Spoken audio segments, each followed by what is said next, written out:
Okay,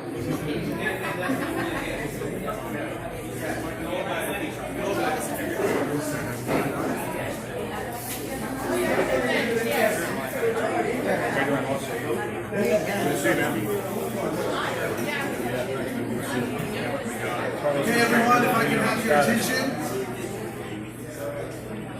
Testing, testing. Can I have everyone's attention, please? So how many of you got, okay, you guys already know, my name is Bishop Stewart. Very excited to be here with you guys. How many of you guys are excited today? Yeah! I can tell you guys, I woke up so excited today because I knew exactly what was going to happen today, the energy that was going to happen today. And just so you guys know, I mean, this is history in the making that is happening right now today. You guys are standing at the cusp of something that is absolutely revolutionary and groundbreaking. This has never happened before, to see so many people lined up to use an application that I believe is going to change the marketplace. How many of you guys think this is going to change the marketplace? Yes. Yeah. Think about the value that this Dnero app brings to not only the consumer, but also to the business owner here. Now that we're standing here at Maz Cafe here in Santa Ana, California, this cafe, you guys, is absolutely significant to what we are about to do. If it wasn't for this cafe and certain people meeting at this cafe, none of us would be here today. They're going to talk about that here in just a moment. But I want you guys to understand that, you know, when you look at different opportunities, I look for things that are absolutely going to provide a lot of value in the marketplace, that are disruptors, and that are revolutionary. Right? And so the marketplace that we're going into, remember, this is a $3 trillion industry. And the value that this Dnero smart money application is bringing to the marketplace is unlike anything else. To go inside a major retailer and spend USD or cryptocurrency, and that retailer to get it instantly is unheard of. Right? How many of you guys know cryptocurrency and love cryptocurrency? Yeah. How many of you are more excited to actually be able to use cryptocurrency? Yeah! This is taking everything, you guys, to a whole nother level. And I'm so grateful to be here. I'm so excited for each and every one of you to be here. But I want you guys to understand, this is not like Las Vegas. Okay? Because what happens here doesn't stay here. We're going to take this all around the world and change a lot of people's lives, you guys. And this is just the beginning. I want you guys to take this serious, because just imagine us doing this in multiple businesses all throughout California, all throughout Texas, all throughout Florida. Imagine when we go to Asia, what's going to happen. When we go to Latin America, what's going to happen here. And to see so many people lining up to use an application, and you guys were here at the very beginning. Now let me also ask, for those of you who got into crypto before, wasn't crypto kind of confusing before? Trying to figure out how to manage the wallets and everything like that. Now let me ask you guys, was it easy for you to spend your cryptocurrency here today at Maz Cafe? Yeah. Right? I mean, it is so simple. If you guys can get a shot here to just simply walk up and scan your QR code and make that payment instantly. Now, is that faster than taking out your credit card and your debit card? Yeah. Absolutely. You see, what happens is technology always evolves. Everything evolves, right? I say if you have a smart money, if you have a smartphone, a smart watch, a smart TV, you should have smart money. Because how many of you guys know, if you go into a major retailer right now, there's a long line. Like, say this line was really long here today, and you walked in and you were at the back of the line, and the person at the front took out their checkbook. How would you guys feel? Right? You guys would be rolling your eyes. You'd be so frustrated. Why? Because you're saying, hey, do something else. Like something faster, more efficient, and more secure. Well, guess what? Later, as we take this around the world, when you're bringing out your debit card, you're going to be that checkbook person. Because it's evolving. People are going to say, why aren't you using your mobile payment solution? Right? Because it's faster, it's more efficient, and it's more secure. So we are at the cusp of something revolutionary. How many of you guys know you're in the right place at the right time? Yeah. Right? Absolutely. But here's what you have to do today. You have to identify yourself as the right person in the right place at the right time. And the way you do that is how? Taking massive action. Right? You have got to take massive action right now. That's how you turn information into an opportunity. If you just get a lot of great information today and meet a lot of great people and don't do anything, it's just been a great day and a great opportunity, right? It's only an opportunity when you take action. I want each and every one of you guys to take the excitement that you're feeling here today. Take this history moment here today and share it with other people. Right? Don't you think everyone else should feel this excitement as well? Yes. Right? Don't you guys understand? We're at the beginning of something that is absolutely going to take off and be absolutely incredible. And so what I want you guys to do right now is, one, give a round of applause to Maz Cafe for to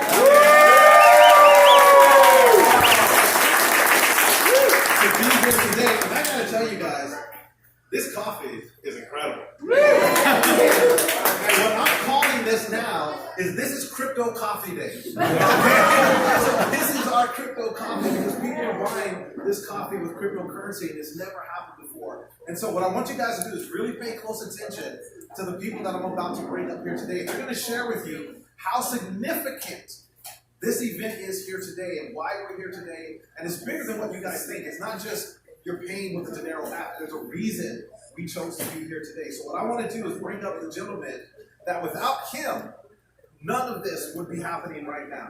Without him, none of this would be happening. But before we do that, let's all give thanks to God, because without him, none of us would be here. So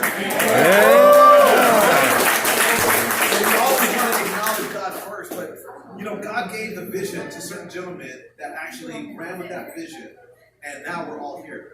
They say if you write the vision down, right? Write the vision down. And that's what they've done. And they actually created this. So this gentleman I've gotten to know, just an amazing, amazing gentleman. His heart is just so into helping people, right? And providing solutions in the marketplace. I can call this gentleman anytime. He's always there, always trying to tweak things, make things better, provide more value and solutions for each and every one of us.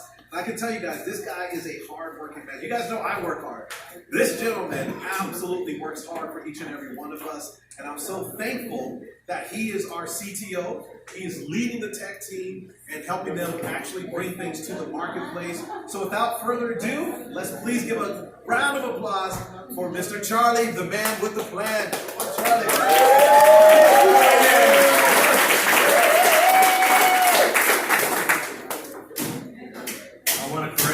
First, I'm just a creative guy. The CTO is Ronnie, so please, any technical issues, you can call Ronnie. I'm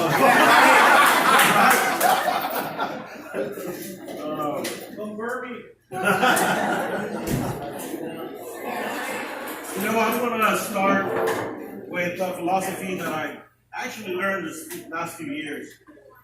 People actually start talking about successes and where they're at right now.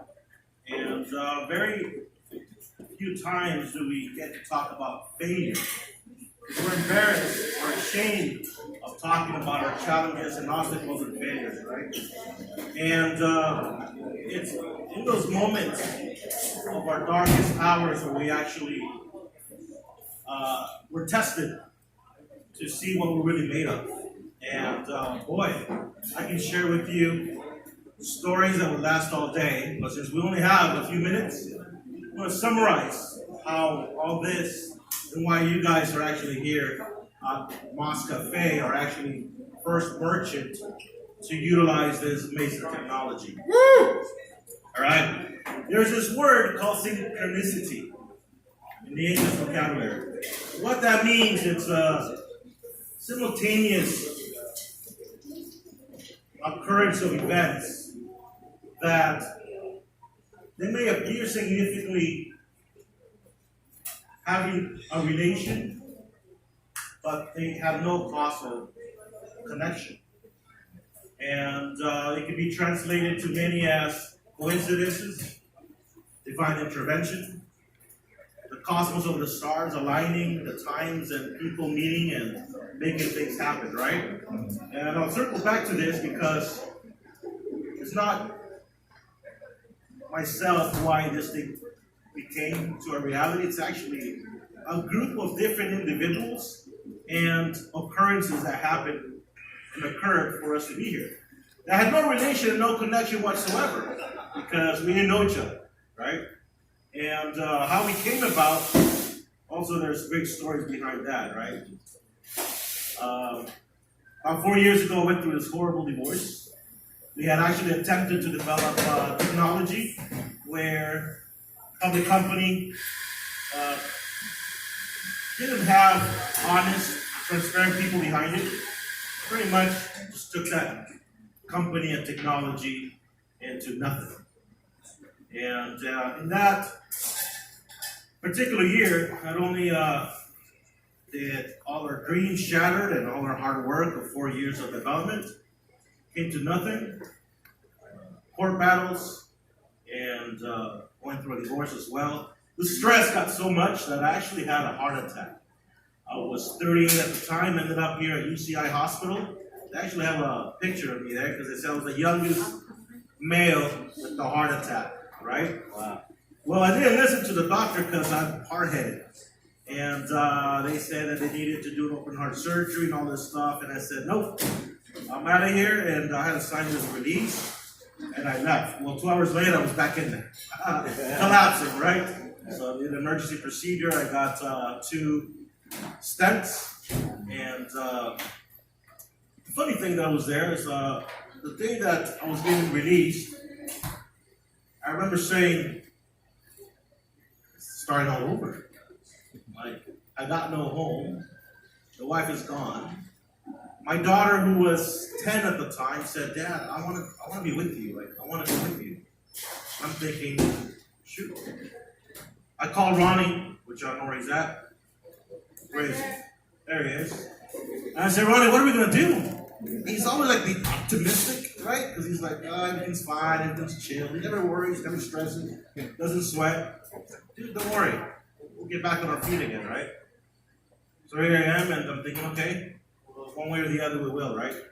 So, fast forward, sleepless nights, sleeping in the car, going from hotel to hotel room with my daughter, not knowing what's going to happen next day, next month. Ronnie was kind enough with his wife to open up his doors and, come out of that depression that we all tend to fall when we have hard times. And so we did. We started thinking as to how can we revolutionize and change the way we do things nowadays. And we realized no mobile payments was the next big thing. It's already happening in many countries. Why are we always falling behind? We're always like 10 years behind everything. They got flying cars in China and we're still trying to ride mopeds. Like, we're going backwards, right? They have flying cars and we're trying to teach everyone to drive an electric moped around the city.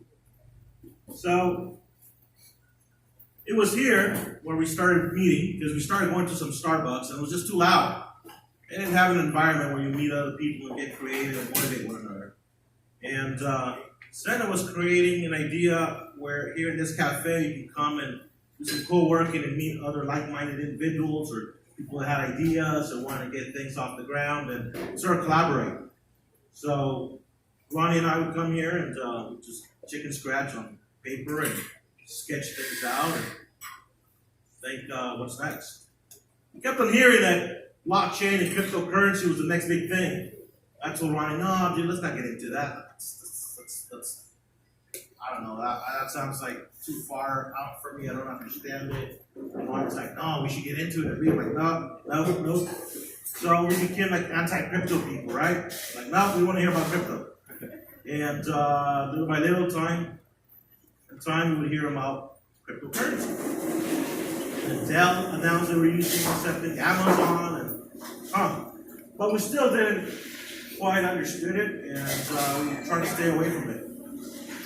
But again, it was those challenges that we were facing and thinking, well, who do we partner up with? How do we make things happen? And going back to synchronicity, I remember reading a book called The Loss of Success. I found in, believe it or not, in the ugliest place in Lima, Peru. That was an old book, first edition, written by Napoleon Hill, 1886. And it was called The Loss of Success. And it starts about their failures and how he created a mastermind group and how the ether and the universe sort of came together and aligned different individuals to make things happen and change the world. So Henry Ford met Thomas Edison, who then 15 years later they met Harvey Firestone. Not a lot of people know who Harvey Firestone is, but he invented the tire.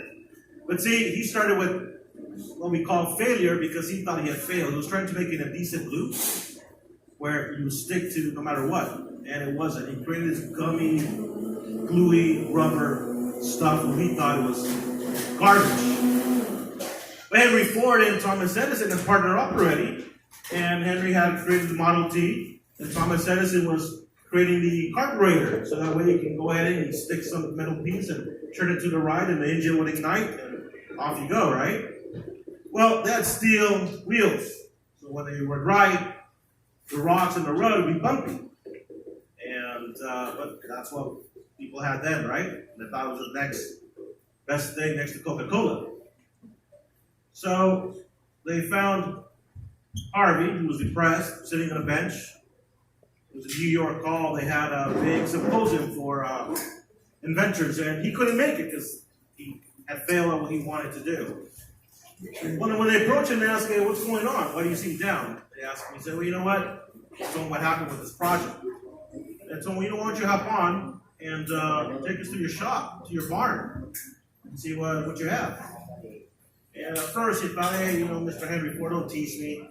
He's like, no, seriously, I want to see, And he took him to the barn, and he showed him all the gummy and rubber pieces they had. And Henry looked at Thomas, because they already believe in synchronicity, right? They already created their mastermind, so they're like talking in telepathy. They looked at each other and said, "Holy shit, this guy just created the next best thing in the world."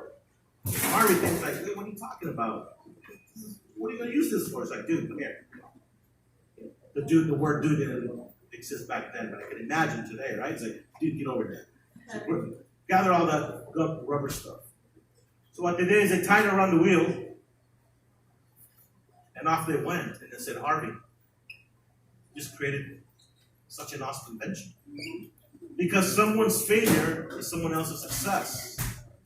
So just picture this and imagine, "What's your last name, Harvey?" He said, Firestone. Just imagine, Firestone tires. And that's when the tire was invented and it revolutionized the world, right? Because then Mr. Honda needed tires, Chevy needed tires, Dodge needed tires, and they went and created such magnificent companies, all three. And along the years, they just changed the world. That's why we see movies nowadays, because of Thomas Edison, the incandescent light bulb. That's why we had record players and music came to life, and it's amazing. So having said this, again, we had no idea how we were going to go about and make technology work. And through different sequence of failures, which I won't go into much into who we met and what happened. And again, we were sort of like let down, but human beings, as we most often happen. We didn't realize because of that deception or what we were going through, once again, something good was going to come out. And we met a couple of people, Walter and Wences. Walter's right here with the vest. Wences is out there with the Dnero shirt. And it was thanks to these guys, again, believing in the mastermind and how the cosmos align ourselves and how we met. God intervened into our lives. Said, "Hey guys, listen, you guys got to meet someone who is already ahead of the game with cryptocurrency." So I looked at Ron and was like, "Oh God, here we go again, cryptocurrency." And I said, "No, you guys got to see this." And so anyways, he introduced us to Daniel Pacheco, who we all know. And at first, I got to tell you, we thought this guy was nuts, right? Because he's like, "This is what we have, and this is how we want to put it together, and this is how we envision it putting together with what you guys have, and then we just can create this master application." And I'm looking at Ronnie because he's the one that's going to do all the work, right? He's all the technology stuff. I'm just like drawing the little icons and logo, right? So I'm thinking at him and saying, "Oh, dude," and he thinks like, "Yeah, I don't know if you can do this. Like, you got to put all these moving parts together, and I'm going to make it work." But again, it's having that belief and that faith and that perseverance, right? That we look back and we say, "Well, we've been through worse, so I'll back it again," right? I mean, crazy guy here, he wants to make this thing happen, and he says, "Go ahead and do it." So we started going at it, and again, we kept on coming here to Maz Cafe, and Not that we didn't love the coffee was phenomenal, we did love Senna. Yes. But one day Danny said, Charlie, where are you at, man? I'm having a hard time hearing you. I said, I work at this coffee shop. And he's like, hey, we do have an office in Irvine you guys can use. He never told us that, right? I was like 4 months into meeting him. It was like, okay, great. So we started going to the office and we made our home for the last 7 months. And so things started happening, and the engineers got excited, motivated. We constantly get the idea and the vision, and we actually didn't know what we were building at first.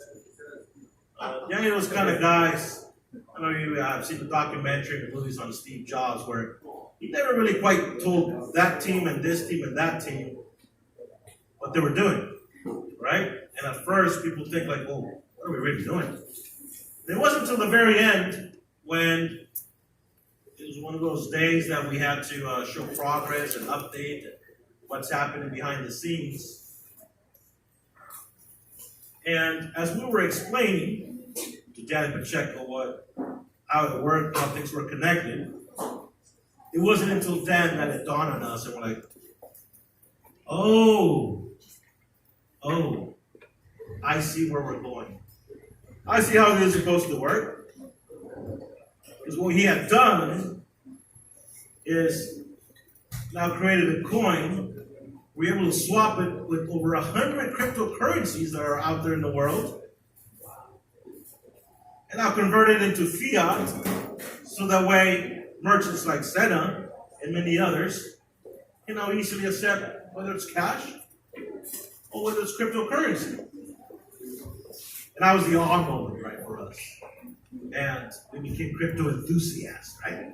And evangelists, and we love crypto. From there on, and it was amazing. But guess what? More challenges and more obstacles started coming.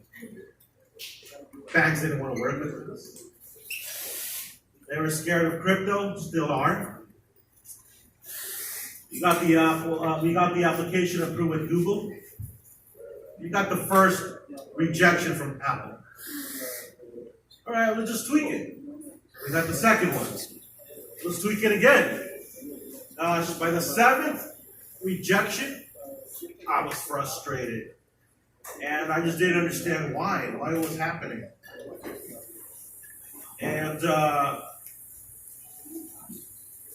for more than a few days, we're breaking our heads and thinking, well, they're saying that they can't approve us. And we're thinking, shoot, I'm going to tell everyone that.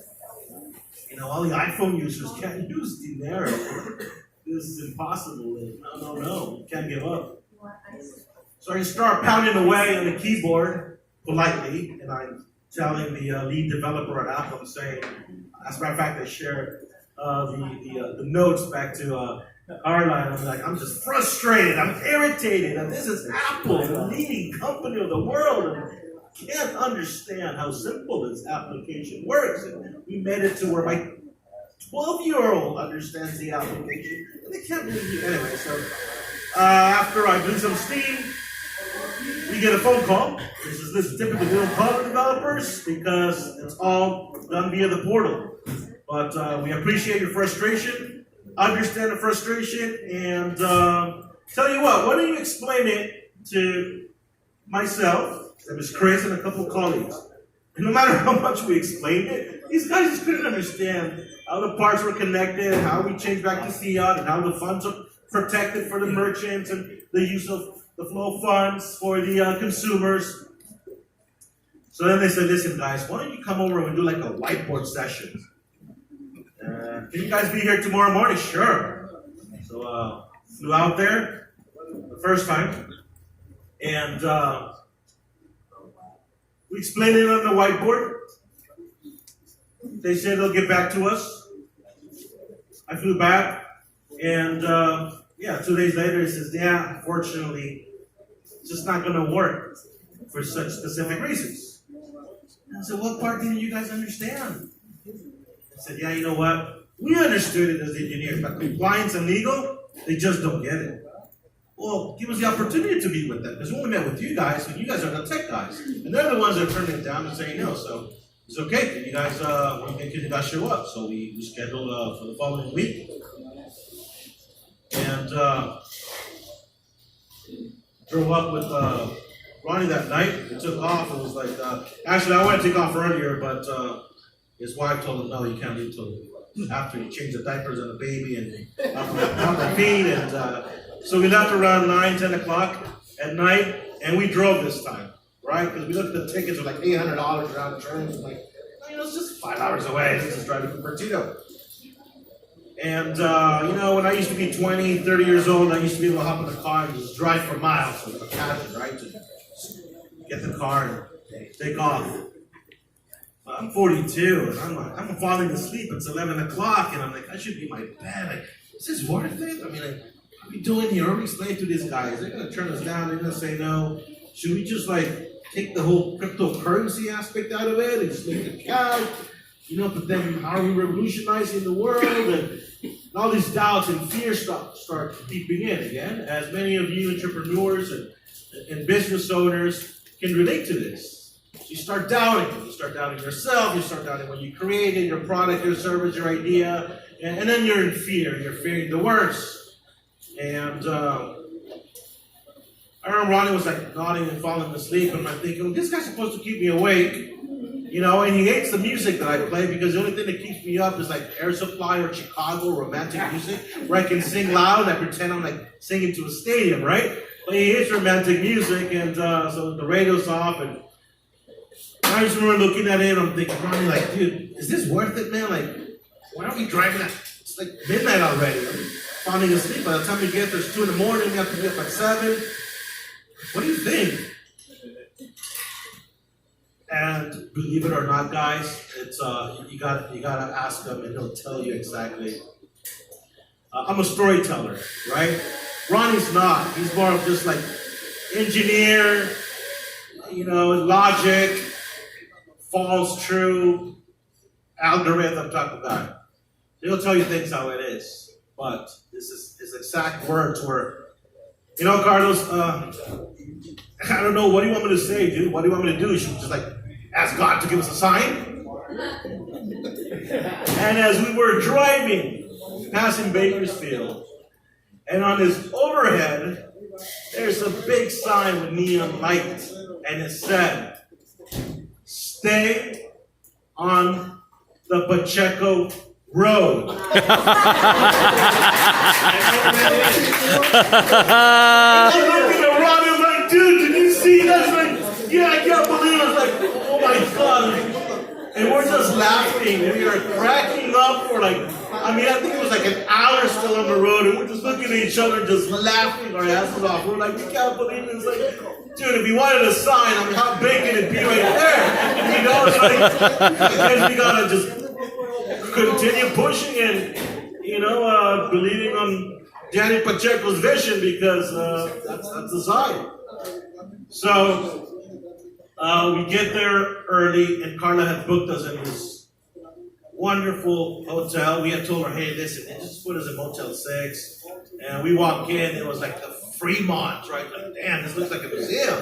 It's amazing, right? So you gotta get good night rest. We get up in the morning, have some coffee, and then it occurred to us, let's go find a FedEx Kikos.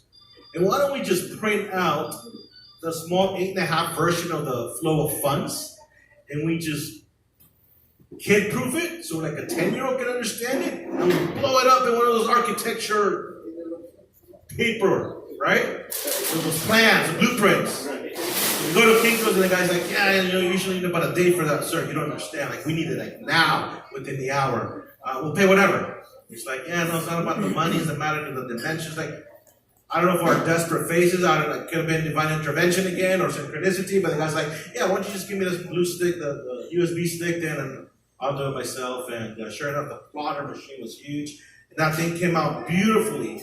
We bought the roll, the 2, we put it in. Yeah, the strap, we looked like architects. We were walking into Apple and designed a new building or something, right? So, and as we walk in, and felt a little bit of intimidation because, here it's Apple, you're walking in, and you got the compliance and legal, and the chief engineer. And we were getting bombarded too, like social media. This never's gonna happen. There was WhatsApp messages like, no, Apple said no, you guys got declined, you'll never launch. So anyhow, we walked in and we did our thing. We presented with confidence. We showed how it works. It's a fund, so we protect the funds for the consumer, how we protect the funds for the merchants. And once we're done, compliance and legal looked at each other and said, wow, this seems so easy. And I'm thinking, yeah, that's what we've been saying to your guys here. And says, yeah, like, you guys dotted all your I's, crossed all the T's. And we also walked in with an opinion letter from the attorneys, where they discussed the technologies and who our partners are and how the application works. So they took the opinion letter along with other documentation with FinCEN, which is the United States regulatory department for technologies that have to do with finance and technology, right? And they said, look, guys, I don't see why you guys shouldn't get approved. So we're going to take all this in consideration, and we still need to run it to the committee, and we'll let you know in a few days. So we said, great. And we let them, you can keep this, so we had put it on the wall. So they said, yeah, you can leave it with us and we'll review it. Okay, great. So we left the copy of the blueprint. And right when we're getting ready to leave, as we're leaving, there's a lady, Mary, and she had a badge right there. And she said, hi, you must be Ronnie. You must be Charlie. I said, yes, okay. Would you like a tour? Really? Awesome. Yeah, definitely. So they gave us a tour. And for us, it was motivating because they showed us where the original office, the first office where Steve Jobs